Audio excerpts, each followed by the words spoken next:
Hello students, हम लोग chemistry का chapter metals and non metals पढ़ रहे हैं और इसमें जो न्यू टॉपिक हमने लास्ट क्लास में स्टार्ट करा था it was covalent bond and covalent compounds. और कोवेलेंट बॉन्ड में हमने देखा था कि जो कोवेलेंट बॉन्ड है that is can be classified into three type के कोवेलेंट बॉन्ड आप लोगों ने लास्ट क्लास में इंट्रोडक्शन उसका देख लिया था। अब आज की क्लास में हम उसको थोड़ा और डिटेल में पढ़ेंगे और डिटेल में जो बॉन्ड हमको पढ़ना है आज की क्लास में that is with the we have to start with the double bond. Double bond का इंट्रोडक्शन और एक एग्जाम्पल हम लास्ट क्लास में पढ़ चुके हैं और आज की क्लास में हम इसका एक एग्जाम्पल और देखेंगे और हम वो एग्जाम्पल देखने जा रहे हैं जो हम पहले भी इंट्रोडक्शन के टाइम पर ऑलरेडी पढ़ चुके हैं, दोबारा एक बार देखने जा रहे हैं, तो बहुत ध्यान से देखिएगा। Double bond is usually formed by the sharing, not usually, it is always formed only and only by the sharing of two electrons and it is denoted by these two small lines। दो छोटी छोटी lines बनाकर आप इस double bond को denote करते हैं और आज की क्लास में इस डबल बॉन्ड का जो एग्जाम्पल हम देखने जा रहे हैं this is formation of carbon dioxide gas. Carbon dioxide का फॉर्मेशन हम जानने जा रहे हैं। Is it okay? Carbon dioxide का फॉर्मूला आई होप आप सबको याद होगा, दिस इज CO2। अब इस CO2 का chemical structure, chemical bond structure कैसा होता है वो हम यहाँ पर जानने जा रहे हैं, तो ध्यान से सुनिएगा। Carbon dioxide that means one atom of carbon and two atoms of oxygen। तो मैंने यहाँ पर वन एटम कार्बन का बना दिया है और हमने यहाँ पर ये दो एटम ऑक्सीजन के भी बना दिए हैं और आप इसका बॉन्ड स्ट्रक्चर क्लियरली बना पाओ उसके लिए ज़रूरी है कि आपको इन सारे एलिमेंट के एटॉमिक नंबर और इलेक्ट्रॉनिक कॉन्फ़िगरेशन बहुत ही प्रॉपरली अच्छी तरीके से याद हो, ठीक है। कार्बन की अगर बात की जाए तो कार्बन का कॉन्फ़िगरेशन होता है 2,4, मतलब इसके आउटर मोस्ट शेल में कितने इलेक्ट्रॉन्स होते हैं? 4 इलेक्ट्रॉन्स। ऑक्सीजन का कॉन्फ़िगरेशन वो आपको डेफिनेटली याद होगा, हमने लास्ट क्लास में भी यूज किया था, this is 2,6। According to this configuration it has 6 electrons in its outermost shell। Now again one more atom of oxygen, it also has the same number of electron that is 6। तो चलिए outer most shell के electrons जिसका एक नाम और है valence electron, इस valence electron को आपको किसके थ्रू डिनोट करना होता है? डॉट के थ्रू, and that is known as electron dot representation. तो इस इलेक्ट्रॉन डॉट रिप्रेजेंटेशन में ये देखिए हम ऑक्सीजन के 6 इलेक्ट्रॉन्स बनाने जा रहे हैं। ये हमने 2 इलेक्ट्रॉन्स बना दिए, ये 4, ये 5 और ये 6, ठीक है। कार्बन के आउटर मोस्ट शेल में कितने इलेक्ट्रॉन्स हैं? 4, तो हम इन 4 इलेक्ट्रॉन्स को भी बना देते हैं, 1, 2, 3 and 4। Another oxygen same number of electron, 6 electrons, again आपको 6 डॉट लगा देने हैं, 1, 2, 3, 4, 5 एंड 6। और जरा चेक कर लीजिए कि क्या ये इंडिविजुअली स्टेबल हैं? क्या ये कार्बन स्टेबल है? नो। कितने इलेक्ट्रॉन है? 4। कितने होने चाहिए? 8। ऑक्सीजन स्टेबल है? नो। इसको भी कितने इलेक्ट्रॉन्स की रिक्वायरमेंट है? 2। इसको कितने इलेक्ट्रॉन्स की रिक्वायरमेंट है? सेम 2 इलेक्ट्रॉन्स की। और जब सारे ही एलिमेंट को सिर्फ रिक्वायरमेंट ही है, किसी के पास में एक्सेस इलेक्ट्रॉन्स हैं ही नहीं, सभी को ऑक्टेट कंप्लीट करना है, तो इलेक्ट्रॉन डोनेशन और गेन वाला ऑप्शन तो ऑलरेडी खत्म हो गया, मतलब सिर्फ एक ही ऑप्शन बचा है दोबारा से and that is sharing of electron. अब शेयरिंग कितने कितने इलेक्ट्रॉन की जाए कि सारे एलिमेंट बैलेंस हो जाएं, स्टेबल हो जाएं, सबका ऑक्टेट भी कंप्लीट हो जाए, राइट। तो चलिए शुरू करते हैं। इस कार्बन के आउटर मोस्ट शेल में कितने इलेक्ट्रॉन्स हैं? 4। कितने और रिक्वायर्ड हैं? 4 मोर इलेक्ट्रॉन्स आर रिक्वायर्ड। तो जरा देखिएगा, एक तो यहाँ पर शेयरिंग होगी 2 इलेक्ट्रॉन्स की, और अब यहाँ पर टोटल कितने शेयर्ड इलेक्ट्रॉन्स हैं? 4। किसके हैं? दोनों के, इसके भी और इसके भी। अच्छा, दोनों के क्यों है ये बात आई होप आपको क्लियर होगी। ये 4 शेयर्ड इलेक्ट्रॉन दोनों के क्यों है? क्योंकि इस शेयरिंग में दोनों का कंट्रीब्यूशन कैसा है? एग्जैक्टली सेम, ठीक है। यहाँ पर भी वही बात होगी, यहाँ पर भी इन 2 इलेक्ट्रॉन्स की क्या हो जाएगी? Sharing. And again total number of shared electrons are 4। किसके हैं? इसके भी और इसके। ये वाले 4 शेयर्ड इलेक्ट्रॉन पर इस वाले ऑक्सीजन का कोई राइट नहीं है। क्यों नहीं है? क्योंकि इस वाले कंट्रीब्यूशन में इस वाले ऑक्सीजन ने कोई कंट्रीब्यूशन नहीं दिया अपने इलेक्ट्रॉन्स का, राइट। तो चलिए अब चेक कर लेते हैं। देखिए जरा, इस कार्बन के पास में 4 शेयर्ड इलेक्ट्रॉन इधर से आ गए और 4 इधर से, मतलब इस कार्बन का ऑक्टेट कंप्लीट हो गया क्या? जरा चेक कर लें, क्योंकि each and every dot represents a single electron। तो काउंट कर लें आप कार्बन के हिस्से वाले सारे डॉट्स, ओके। इस ऑक्सीजन के पास में आ जाए अब। इस ऑक्सीजन के पास में 4 इलेक्ट्रॉन्स ऑलरेडी है और 4 ये शेयरिंग वाले आ गए, मतलब ये हो गए total 8 electrons. Is it okay? इधर आ जाए अब। इस ऑक्सीजन के पास में भी 4 इलेक्ट्रॉन्स ऑलरेडी हैं और ये 4 और आ गए। आ गई ना बात समझ में? तो हो गए ना सारे स्टेबल। सारे सर्कल में आप total number of dot count कर लीजिए, इट शुड बी 8। तो अब आप ये कॉन्फ़िगरेशन नहीं लिख सकते, क्योंकि अब इनके पास में, सबके पास में कितने कितने इलेक्ट्रॉन्स हो चुके हैं? 8, 8 एंड 8। Is it okay? अगर आपसे बोला जाए कि इलेक्ट्रॉन डॉट रिप्रेजेंटेशन बनाओ भाई, कार्बन डाइऑक्साइड का कौन सा रिप्रेजेंटेशन बनाओ? Electron dot representation. तो आपको ये बनाना है। अगर आपसे बोला जाए right down the structural formula of carbon dioxide, क्या पूछा जाए आपसे? आपसे पूछा जाए कि आपको कार्बन डाइऑक्साइड का स्ट्रक्चरल फॉर्मूला लिखना है, then no need to draw all these dots and this bond and all, है ना, this encircle, everything is not required. In the case of structural formula, you have to just represent the information of bonds only, that with which bond this carbon is connected with oxygen and oxygen। तो ये carbon इस double bond से connected है और यहाँ पर भी ये किससे कनेक्टेड है? डबल बॉन्ड से। So this is the structural formula of carbon dioxide, and with this example we have done the syllabus of double bond. Is it okay? And now we will learn the another type of covalent bond, that is triple bond. Triple bond हम पढ़ेंगे, और उससे पहले whatever is there on the board just note it down.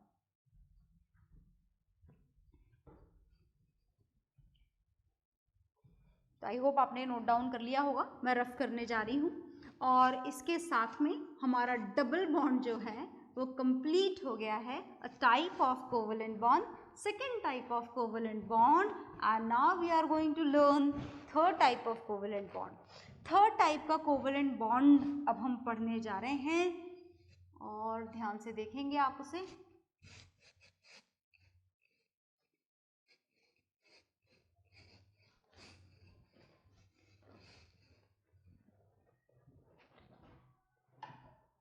तो ये जो third type of covalent bond हम देखने जा रहे हैं, दिस इज ट्रिपल बॉन्ड। कौन सा बॉन्ड हम पढ़ने जा रहे हैं? ट्रिपल बॉन्ड पढ़ने जा रहे हैं। पढ़ हम कोवेलेंट बॉन्ड ही रहे हैं, सिंगल हो चाहे डबल हो चाहे ट्रिपल हो, they all are the type of covalent bond. And all those compound, जितने भी एग्जाम्पल्स आपने देखे, कौन कौन से एग्जाम्पल्स आपने देखे थे, याद है ना आपको? जैसे आपने देखा hydrogen gas, is it okay, chlorine gas, oxygen gas, hydrochloric acid, carbon dioxide, कुछ एग्जाम्पल्स हम और देखेंगे। So all those compounds which have covalent bond in them are known as covalent compounds. क्या बोला जाता है उनको? उनको बोला जाता है कोवेलेंट कंपाउंड्स। तो देखिएगा ध्यान से, हम इस कोवेलेंट कंपाउंड्स की लिस्ट में, कोवेलेंट बॉन्ड्स की लिस्ट में थर्ड टाइप का कोवेलेंट बॉन्ड स्टार्ट करने जा रहे हैं, that is triple bond. And triple bond is formed by the sharing of three electrons. अच्छा, अब तो मतलब समझ में आ गया ना कि थ्री इलेक्ट्रॉन्स का क्या मतलब है। थ्री इलेक्ट्रॉन्स का मतलब है those two element which are involved in the sharing of electron, each and everyone has to contribute 3 electrons in this particular sharing for the formation of this triple covalent bond. Is it okay? मतलब जो total sharing यहाँ पर होगी इस triple bond के formation के लिए, that will be of 6 electrons. Total sharing कितने इलेक्ट्रॉन्स की होगी? टोटल शेयरिंग 6 इलेक्ट्रॉन्स की होगी। और इसी के साथ में हम एक एग्जाम्पल की शुरुआत कर देते हैं which has this triple bond in it, and this is nitrogen gas. क्या पढ़ने जा रहे हैं हम फॉर्मेशन पढ़ने जा रहे हैं। और किसका फॉर्मेशन पढ़ने जा रहे हैं? जरा ध्यान से देखिएगा, हम फॉर्मेशन पढ़ने जा रहे हैं नाइट्रोजन गैस का। तो देखिए बहुत ध्यान से, फॉर्मेशन ऑफ नाइट्रोजन गैस। अच्छा, क्या हम नाइट्रोजन गैस का फॉर्मूला या सिंबल, आप जो भी बोलना चाहते हैं, एन लिख दें? क्या आपके एटमॉस्फेयर में प्रेजेंट नाइट्रोजन गैस का फॉर्मूला एन होता है? नहीं, एन नहीं होता है। तो फिर क्या होता है? फॉर्मूला होता है N2। क्या आपको N नहीं होने का कारण पता है? बिल्कुल आपको पता है, मैं बस आपको दोबारा से याद दिला देती हूँ। देखिए, अगर बात N की करी जाए तो ये N जो है ये यहाँ पर नाइट्रोजन के सिंगल एटम को रिप्रेजेंट कर रहा है। किसको रिप्रेजेंट कर रहा है? सिंगल एटम को। Is it okay? और ये जो सिंगल एटम है यहाँ पर, इसका एटॉमिक नंबर आपको याद होना चाहिए। नाइट्रोजन का एटॉमिक नंबर कितना होता है? 7, according to which its electronic configuration is 2,5. So the again reason is same, that is incomplete octet. इसका ऑक्टेट कैसा है? इनकम्प्लीट है। तो इसे ऑक्टेट कंप्लीट करने की जरूरत है, और अपने ऑक्टेट को कंप्लीट करने के लिए ये एक और नाइट्रोजन एटम से कंबाइन होगा विद द सेम कॉन्फ़िगरेशन 2,5। अगर आप दोनों के आउटर मोस्ट शेल को देखें तो ऑक्टेट इनकम्प्लीट है, पर हम बना देते हैं यहाँ पर इनकम्प्लीट ऑक्टेट को कंप्लीट करने का ही काम होता है बॉन्डिंग का। बॉन्ड बन ही क्यों रहे हैं? एलिमेंट्स कंबाइन क्यों हो रहे हैं? कंपाउंड्स का फॉर्मेशन क्यों हो रहा है? Just to gain stability. Is it okay? तो हमने ये नाइट्रोजन के सिर्फ 3 इलेक्ट्रॉन बनाए हैं, काम कंप्लीट नहीं हुआ है, अब कंप्लीट हो गया। तो अगर रिक्वायरमेंट देखें तो इसको भी 3 मोर इलेक्ट्रॉन्स की रिक्वायरमेंट है, इसको भी 3 मोर इलेक्ट्रॉन्स की रिक्वायरमेंट है। और जब दोनों ही जगह सिर्फ रिक्वायरमेंट है तो डोनेशन और गेन का चांस तो खत्म हो गया। मतलब सिर्फ एक ही ऑप्शन बचा है, that is sharing of electrons. और तीन इलेक्ट्रॉन्स की रिक्वायरमेंट को कंप्लीट करने के लिए तीन इलेक्ट्रॉन्स की शेयरिंग करनी पड़ेगी, है ना। और ये देखिए, ये हो गई शेयरिंग 3 इलेक्ट्रॉन्स की। अगर आप टोटल काउंट करेंगे तो 6 इलेक्ट्रॉन्स मिल जाएंगे, और इंडिविजुअली काउंट करेंगे तो इस नाइट्रोजन का भी और इस नाइट्रोजन का भी, दोनों का ही कितना कितना कंट्रीब्यूशन है? Exactly same, that is of 3 electrons.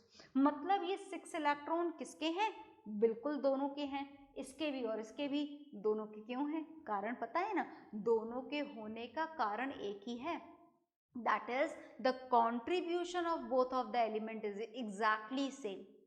Is it okay? और contribution हमेशा सेम ही रहता है कोवेलेंट बॉन्ड में। ऐसा नहीं हो सकता कभी भी कि ये 1 इलेक्ट्रॉन दे और ये 3 दे दे, या ये 2 दे और ये 4 दे दे। ऐसा पॉसिबल नहीं है, बिल्कुल भी पॉसिबल नहीं है। कौन से केस में पॉसिबल नहीं है? कोवलेंट बॉन्ड में ऐसा पॉसिबल नहीं है। मतलब कहीं और पॉसिबल है क्या? होगा या नहीं होगा, that will see in the higher classes. हमारी क्लास 10th के सिलेबस में तो ऐसा पॉसिबल नहीं है। Is it okay? तो चलिए देखिए और काउंट करिए कि क्या ये नाइट्रोजन इस शेयरिंग के बाद स्टेबल हो गया। तो देखिए 2 इलेक्ट्रॉन्स तो उसके पास ऑलरेडी थे, 6 और इधर से आ गए, तो ये हो गया नाइट्रोजन का ऑक्टेट कंप्लीट। अब आप 2,5 नहीं लिख सकते क्योंकि इसका क्या कंप्लीट हो चुका है? ऑक्टेट कंप्लीट हो चुका है। Now if we are going to talk about this element, this atom, this nitrogen atom, then these 2 electrons are its personal electron which is not at all shared with any other element, right? और अगर इन 6 की बात करें तो ये 6 तो इसके भी हैं। Is it okay? मतलब ये हो गया इस वाले नाइट्रोजन का भी octet complete. And in this way the formation of nitrogen gas takes place. और अगर आपसे स्ट्रक्चरल फॉर्मूला लिखने के लिए बोला जाए तो आप नाइट्रोजन गैस का स्ट्रक्चरल फॉर्मूला कैसे लिखेंगे? ऐसे लिखेंगे, N ट्रिपल बॉन्ड N। तो नोट डाउन कर लीजिए आप इस एग्जाम्पल को, राइट?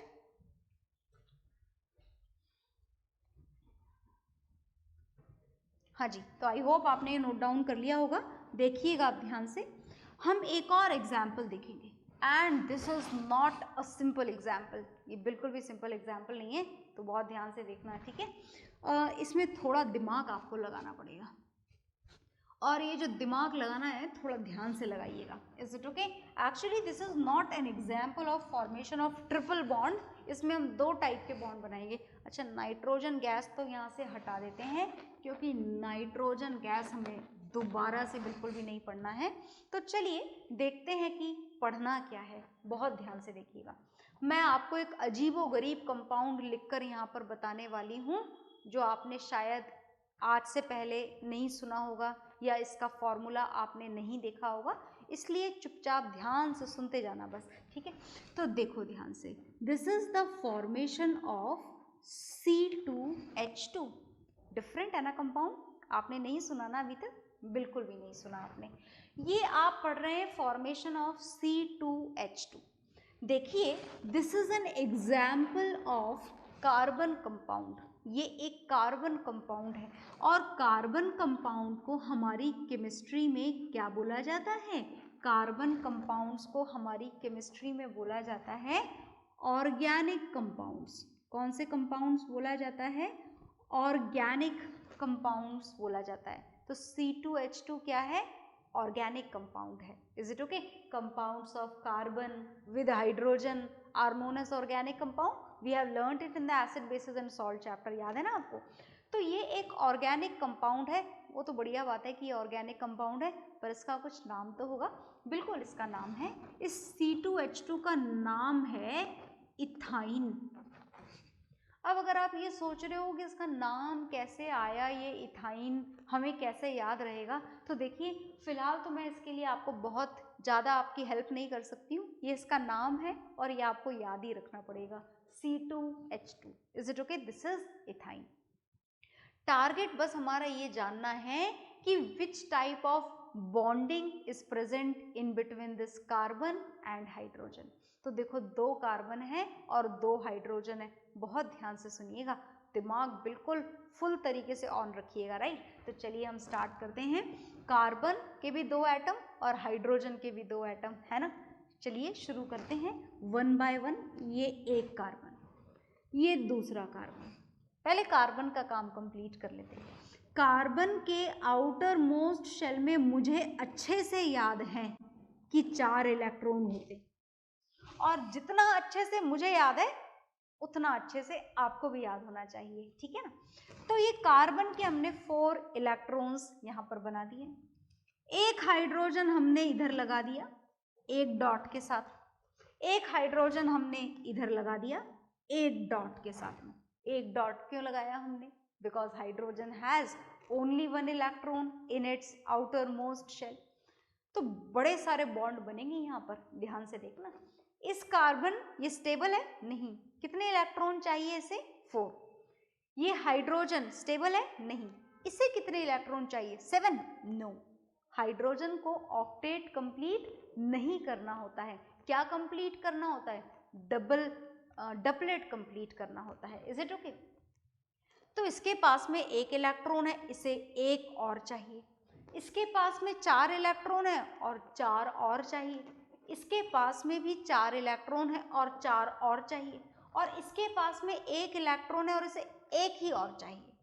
तो अब आपको कुछ ऐसी शेयरिंग करवानी है कि शेयरिंग भी हो जाए, दोनों कार्बन का ऑक्टेट भी कंप्लीट हो जाए और दोनों हाइड्रोजन का डबलेट भी कंप्लीट हो जाए और हमारा C2H2 which is an example of organic compound whose name is ethyne, इसका फॉर्मेशन भी हो जाए। Is it okay? तो चलिए हम पूरी जुगत लगा लेते हैं इसको कंप्लीट करने के लिए। चलिए शुरू करते हैं, देखिएगा ध्यान से।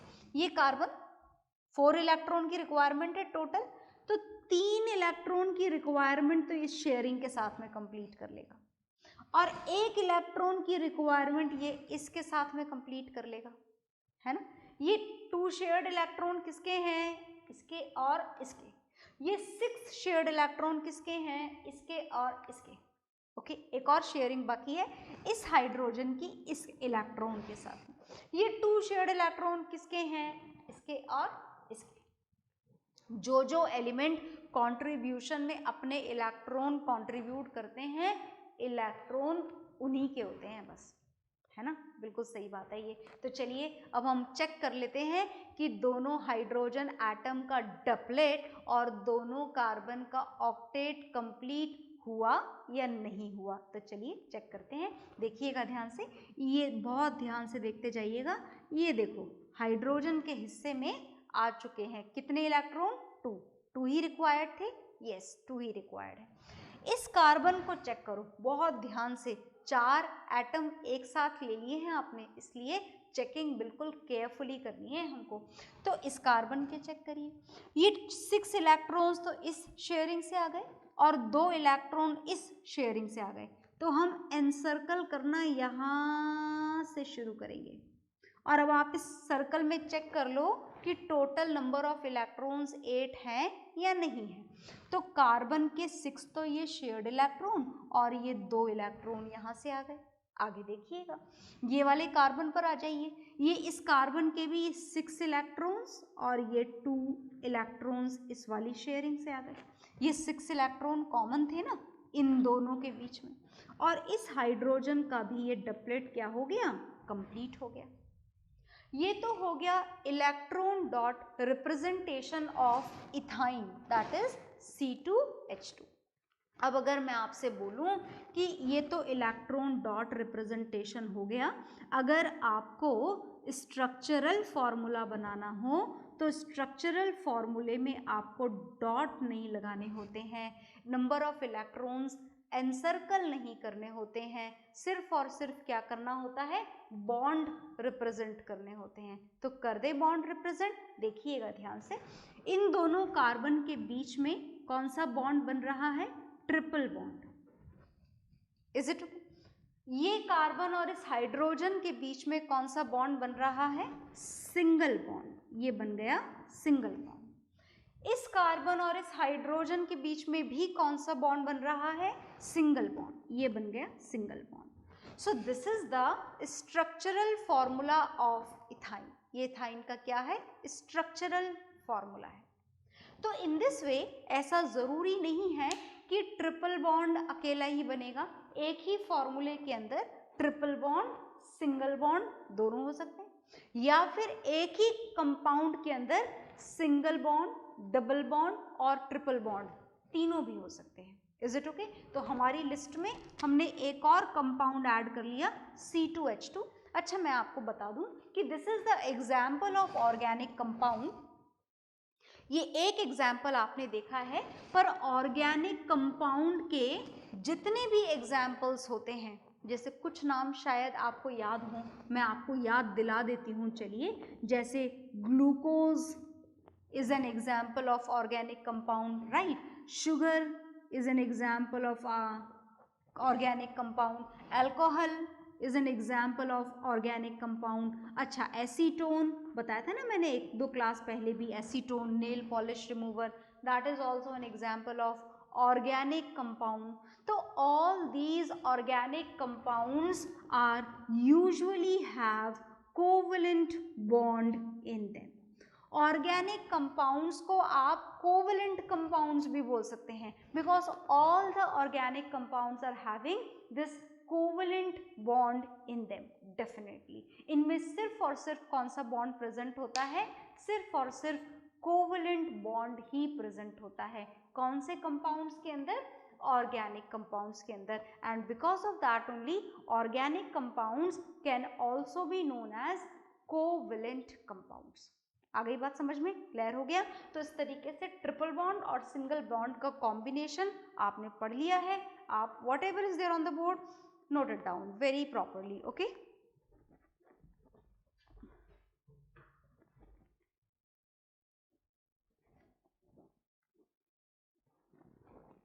हाँ जी. तो आपने ट्रिपल बॉन्ड कंप्लीट कर लिया है. हालांकि एग्जाम्पल तो इसके अनलिमिटेड है, जैसा कि मैं आपको बता चुकी हूँ कि all the organic compounds are having covalent bond in them. तो definitely single bond, double bond, triple bond के ढेरों एग्जाम्पल्स हैं, lakhs of examples are there. पर हम सारे तो यहाँ पर नहीं पढ़ने वाले हैं. हमने फिलहाल ऑर्गेनिक कंपाउंड्स का, कोवलेंट कंपाउंड्स का इंट्रोडक्शन पढ़ लिया है. And what are the properties are there which are related with the covalent compound in the same way as we did it for the ionic compounds. आपने पढ़ा था ionic compounds की भी कुछ properties होती हैं. Similarly some of the properties are there which are commonly shared by all the organic compounds or all of the covalent compounds, but that property will learn in the next class. Is it okay? तो जितनी भी property हैं covalent compounds की वो हम next class में पढ़ेंगे. Okay, bye everyone.